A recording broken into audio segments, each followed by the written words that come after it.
नमस्कार. तामिळनाडूमध्ये विजय थलपती त्याचा निवडणुकीमध्ये विजय झाला.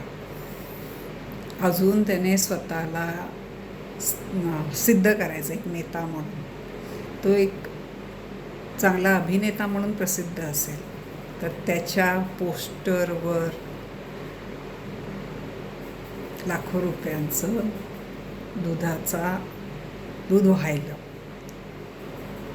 हेच आपण जेव्हा नर्मदेमध्ये नदीमध्ये त्या ठराविक दिवशी रिवाजाप्रमाणे अभिषेक करतो, महाशिवरात्रीला शंकराच्या पिंडीवर अभिषेक करतो, त्यावेळेला मात्र ते दुधाचं नुकसान होत असतं.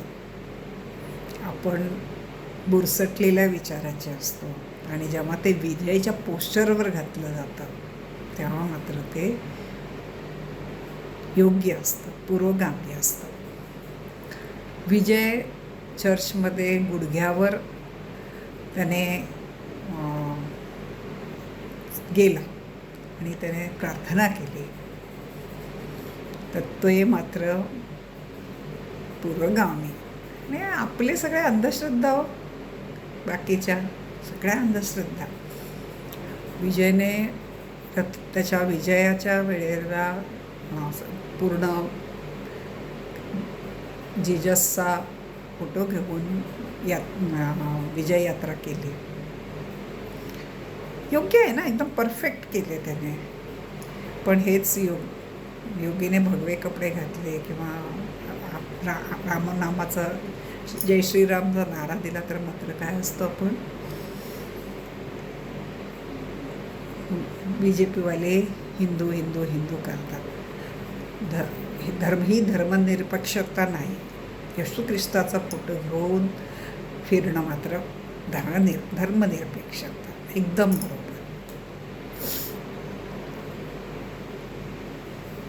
विजयच्या मुख्यमंत्री पदाच्या शपथीच्या वेळेला 25 वर्षाच्या संसार झालेली त्याची बायको संगीता, त्याचा मुलगा संजय आणि त्याची मुलगी दिव्या कोणीही हजर नव्हतं. कारण विजयचं विवाहबाह्य नातं कृष्णाबरोबर आहे. ह्या कारणाने विजयच्या बायकोने संगीताने घटस्फोटाचा अर्ज केलेला आहे. तर ती कृष्णन विजयच्या शपथविधीच्या वेळेला आली, तर तिचं स्वागत केलं, तिचं कौतुक केलं. आणि दर वेळेला कुठलाही विषय असू दे, काहीही असू दे, पण पंतप्रधानांच्या आपल्या मोदींच्या बायकोचं मात्र सगळ्यांना अगदी खूप काळजी वाटते. अरे आता तिचं काय होईल, त्याने का बायकोला सोडली. पण एकालाही विजयच्या बायको मुलांची आठवण आली नाही.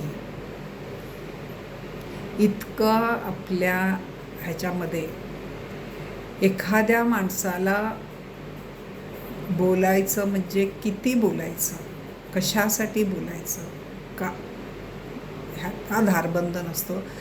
त्याच वेळेला एखाद्या माणसाने कितीही चुकीचं वागू दे, काहीही होऊ दे, त्याला बोलायचं नाही. हा चाललेला आहे. स्टॅलिनने आत्तासुद्धा दुसऱ्यांदा धर्माला, सनातनी धर्माला नावं ठेवली.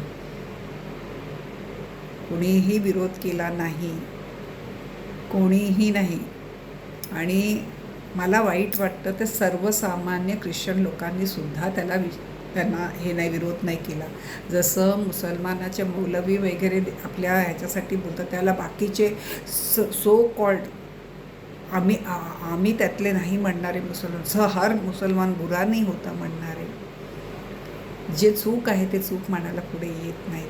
तसे आता काही ख्रिश्चनही चांगलेच असतील ना देशात, पण आले का पुढे एकतरी की हे दुसऱ्या धर्माबद्दल बोलायचं, आपल्याला नाव ठेवायचा अधिकार नाही म्हणून. आणि आपल्यातले पुरोगामी मात्र लगेच उठतात. बघा तुम्हाला पटतंय का? तुम्ही माझं त्याबद्दल मी खूप आभारी आहे.